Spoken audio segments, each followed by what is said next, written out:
Hello, hello! After 3 years of living in London, this is my extremely unofficial and unfinished guide to London, or more accurately, it's all of my favourite places that I love spending my time and money at.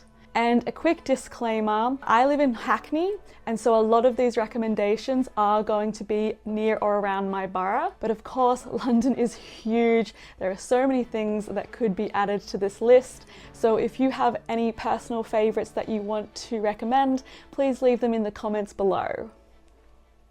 I have a lot of different categories to get through today, and I've tried to keep it at around 5 recommendations per category. So let's get started and start with the most important meal of the day, and that is pastries. I think this first recommendation will come as no surprise to those who have watched my past vlogs.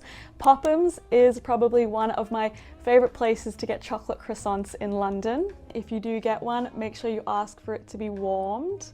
They opened up in Islington, specialising in a type of pastry making that I cannot pronounce, so I'm going to put it on the screen here. And they since opened 2 other outposts in East London, so 3 in total. They also opened up Pophams Home, which is inspired by all of the curated goods that they have in their cafes. So there they sell local artisan goods. You can go and buy some nice ceramics and a really tasty treat, which are 2 of my favourite things in the world, hence why they're top of my list.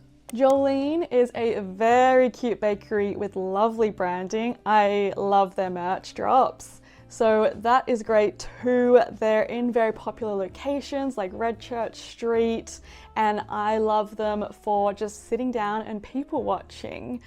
And I also enjoy their cookies in particular. Toad Bakery is one that I do not get to often enough, but if you're nearby, you should definitely check it out. It is very tasty baked goods. Tockla's Bakery is one we stumbled upon when we were going to 180 Studios. It happened to be next door, and it happened to be an amazing bakery. That place is really, really good. They do really good soups and lunches as well as tasty baked goods, so check that out too. Dusty Knuckle, I'm pretty sure that's taken out like best bakery in London or the UK for multiple years now, and I think that kind of checks out. It's very popular, it's very good. I love their sandwiches, but obviously also getting a pastry there is fantastic too. Plus it's in this nice industrial style space where you can kind of sit out and enjoy the company of everyone else eating their morning pastries. And finally, Fortitude is an incredible bakery along with Arome. Both of these are more in the city, so I don't get to them too often. Plus, they usually have really long lines, so they're not ones I go to very often, but I also think on this list they're worth adding to. The next category is brunch/lunch. This is probably my favourite meal of the day. First up is Towpath. Of course, I'm going to recommend Towpath. I go there so often. It's a beautiful little cafe just on the canal, so it is a very peaceful spot to sit and watch the world go by. And on top of that, the food happens to be incredible. I think it's a very popular spot for kind of chefs, like where the chefs go to eat. So this is a place that's super fresh. They have a seasonally changing menu. You will probably have to line up on the weekend, but I think it's worth it. It's just a really nice experience from start to finish. Layla's Shop, this was a huge find when we came across this one. This is the type of place where for the quality of food, I'm just so shocked by the price. It's ultra tasty, very kind of homemade and home cooked, but packed full of flavour. Esther's is my favourite brunch spot in London. I love the streets around this cafe. I love the food. They have like weekend offerings, but also their core menu of just porridge is incredibly tasty. So this is a place that I definitely love for brunch. Next up is E5 Bakehouse, and this place holds a bit of a special place in my heart because it's one of the first places we had brunch when we moved here, and we loved it so much we knew we wanted to live nearby or walking distance to it. So that is E5. We try to go there regularly and get lunch. They do have a lot of tasty baked goods, but I prefer kind of their soups and daily plates. It's always super fresh and tasty. They're also very sustainable. For example, they do not offer takeaway coffees. So definitely check out E5 if you're nearby London Fields. And if you happen to be there on a Saturday, you can go next door to the Fine Cider Company, get some really well-made ciders from a guy who's super knowledgeable about everything cider and has a really cute dog to hang out with as well. Oren Deli is an Eastern Mediterranean deli from Oren Restaurant, and so I think this place is such a steal because you're getting all of the tastiness that you would expect from Oren Restaurant, but for such a lower price and also in a much more casual setting. And everything is so good and so affordable compared to the restaurant. So that's a place that I love to frequent as well. And finally, Pockets. This place is wild. They are so popular and all they serve is literally one thing. These huge, freshly baked pita pockets filled with all sorts of good stuff.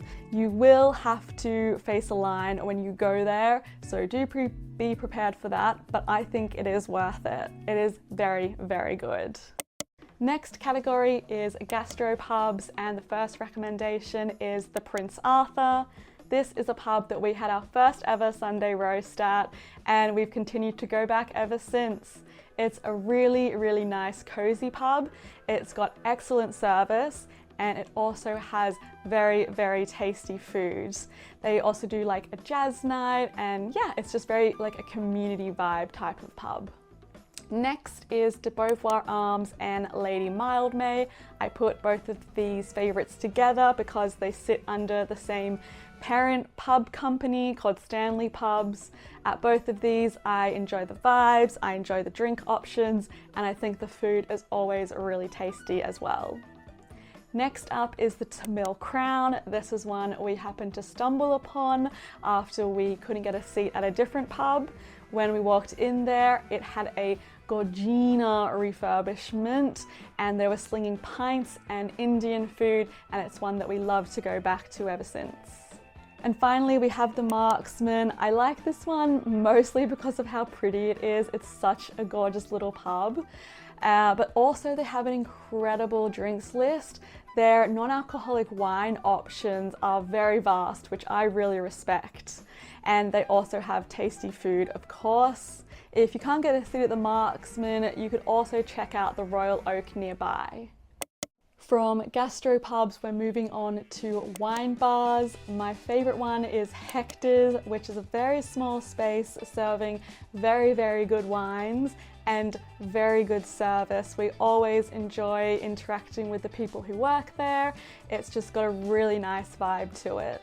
A bar with shapes for a name is a bit of an expensive and bougie option, but I do think it's worth it for the occasional celebration.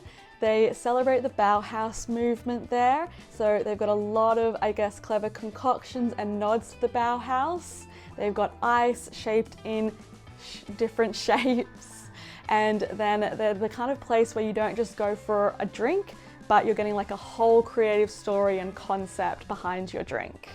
Charlie's is a leathersmith and luggage maker by day and a speakeasy by Thursday nights. You gain access by membership, which really just involves DMing Charlie and asking for membership. You pay £10, you get a leather keyring, but that keyring's worth £10, so you kind of break even. And what that means is that the space is nicely curated and intimate. You kind of have to be in the know to be there, and it feels like, yeah, a really nicely curated, cozy space.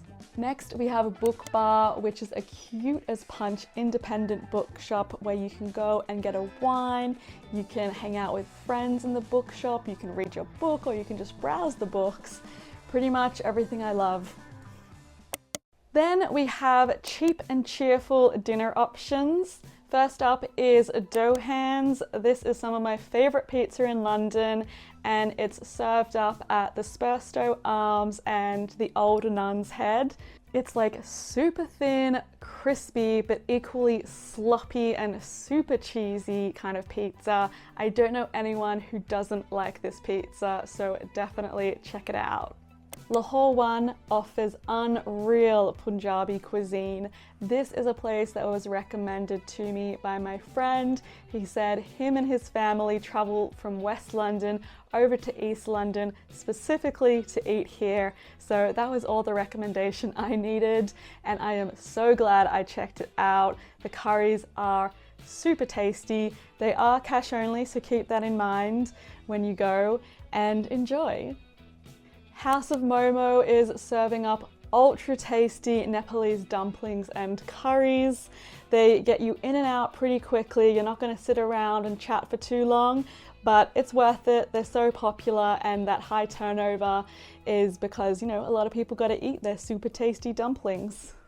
Mengal One is maybe one of the most famous Turkish grills in London. It's been around since the 90s, and this is the OG. There's also a Mengal 2, but that's a bit of a fancier one, started up by the sons of Mengal 1. Definitely hit up number 1 for the proper experience. This is a place that everyone knows about and goes to, so definitely check it out. Xi'an Bian Bian is where you want to go to for your noodles. This is a great place for hand-pulled noodles that are so damn tasty. It's also a place I love to go to just for a really warming meal. And finally, Rasa serves incredible vegetarian curries. The service is wonderful. It feels really family style, and also all of the meals not only say they're home cooked, but like genuinely taste so home cooked and fresh. This is a place that I put off going to for quite a while, and after I finally went, I had no idea why I had waited so long. From the cheap and cheerful dinners, we're now going to get into all of the bit fancier, more expensive dinners. First up is Little Duck the Picklery. This is the sister restaurant to Duck Soup. But honestly, I think Little Duck, the vibes are so much better. It is this beautiful cottagecore style vibe where you have one large table in the middle, half is for people to sit and eat, and the other half is where they prepare the food. So it's honestly really calm and peaceful. The food is obviously really good, but so are the vibes. This is a place I've been to for multiple lunches and dinners to celebrate various things, and I've always enjoyed my time there. Rochelle Canteen is a restaurant with both indoor and outdoor seating. The outdoor seating is kind of in like this garden house with vines on the roof, so it's very, very lovely. They have a daily menu. It's all very seasonal and fresh. But my favorite part is actually how you enter. You buzz this gate, and then all of a sudden you move from the very busy streets of Shoreditch into this very quiet, very peaceful garden, this sort of oasis that is so, so nice to spend time in. Brat. So you gotta go and you gotta order the bread and butter. That bread and butter is so, so tasty. Also, I've heard the grilled bread with anchovy is also very good. They cook most things at Brat on an open flame / a wood-fired oven situation towards the front of the restaurant, and it does get pretty hot there. So I would suggest this as like a winter choice personally, but yeah, up to you. St. John is a restaurant that has trained up a heap of London chefs. I don't know who exactly, but I do know that whenever I read a chef's bio, I swear St. John is in there. Either they were trained there or they had a short stint, whatever it may be. I think that reason alone is reason to go, but also I've been and I really love the food as well. From food, we're now going to get into green spaces. These are all my favorite parks in London. First up is of course Victoria Park. This is my local. It is such a huge, lush green parkland. There are markets on the weekends. There are events in there during the summer. It is just a lovely, lovely park I recommend checking out. Then we have Richmond Park, which is like the world's biggest park, I think. No, I obviously made that up. It feels like it, though. There is so much in there. There are deers traipsing around, there's water, there's a cemetery. I just feel like you can get completely lost in there, and I love a day trip to Richmond and the Riverside area too. Hampstead Heath might be a bit of a basic recommendation, but for a reason. It's huge, you can swim in the ponds and maybe even spot a famo because they seem to all live near there. Plus, if you're nearby, you can drop into the Southampton Arms for a classic pub vibe. And then my favourite vantage points from London are Telegraph and Primrose Hill. Primrose Hill, you can see all of the beautiful candy-coloured terraces. And then from Telegraph Hill, you can grab dinner for 100, which is just really good pizza, and go and eat it with a lovely sunset view. Speaking of green spaces, the next category is one of the most important categories in London, and that is the hedges. There are so many incredible hedges in London. Like, I'm talking people's residential personal hedges that they've shaped into amazing things. You can check and find all of these on Google Maps. We've got a bit of a campaign going on for Face Hedge, so of course I'm going to recommend that first. And then you've got Dog Hedge, Elephant Hedge, Caterpillar Hedge, and then one I discovered more recently in the back streets, Cats and Squirrel. So check all of those hedges out. They're actually they are worth it. It's really fun to go and find the hedges, and then I don't know, you're just in this random residential area and you come across someone's dog hedge that they've bothered to trim, and it just really does spark joy. Next up, we have galleries and museums worth visiting. White Cube is one of my favorite galleries. The Design Museum is one I love to check out regularly. I particularly love their paid exhibitions. The V&A East Storehouse. Okay, this isn't even open yet. I haven't been, but I'm preemptively adding this to the list because I am so confident that it's going to be good. It's been hyped up, it's nearby, I'm like really excited for it. So yeah, watch this space. And then finally, one that I have been to and is open is 180 Studios. I go to every one of their exhibitions that they have, and I've been impressed by all of them. Also next door to it is the Artist's Garden, which is an abandoned terrace that they revived to feature different female artists, sculptures and works of art. So kind of 2 for 1 when you go there. Following on from galleries and museums are creative events you could attend when you're in London. The first is one I try to get to as often as possible, Nicer Tuesdays. I've spoken about it on my vlogs. It's hosted by It's Nice That. They get 3 different creatives to come in and speak on the process of their creative work. I always learn something new. They record all of these and they are available online, but if you are able to go in person, it's just such a different experience. It's similar to going to the cinema. It's like you can't get distracted by your phone or by life. You just have to focus and concentrate on what's in the room. And yeah, that's, I think, a way that I like to learn. Another creative event is Futures Friends, which is a global community dedicated to helping its members learn more about futures. They host events all across the world. Their London ones sell out really quickly because they're so popular. During these events, they'll get different speakers to come in where they have 3 minutes to share 3 slides on 3 trends. So always inspiring. Maketown, I've featured on the vlog before. They have a heap of textile workshops for you to check out. Bill Murray Comedy Club hosts really affordable and usually really good comedy. You can see some pretty well-known comedians here for an affordable price as they test out new material. Cinereel hosts classic movies on 16mm film. They're the type of group or community that really geek out on all things film and techniques of filming and cinema.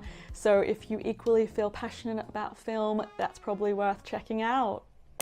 And finally, we're up to homewares. First up is Kitchen Provisions. This place sells a lot of cool gadgets for your kitchen. We got our super sleek Japanese knife from Kitchen Provisions. The people really know what's up and they're really helpful to talk to. Plus everything else that they stock and curate into that space, I just want to own. Labour and Weight is one of my favourite stores in London, not just for homewares, but as a retail space.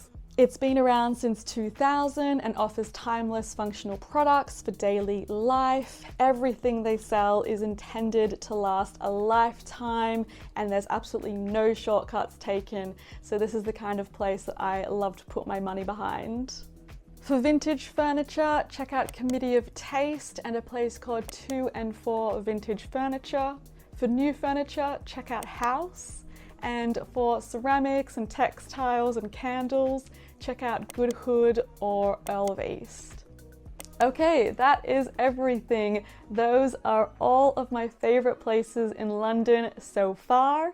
I very much expect this list to change and evolve, but after being here for 3 years, I did feel like I was finally ready to jot all of this down and document it. So thank you for following along. If you have any recommendations yourself, please leave them in the comments.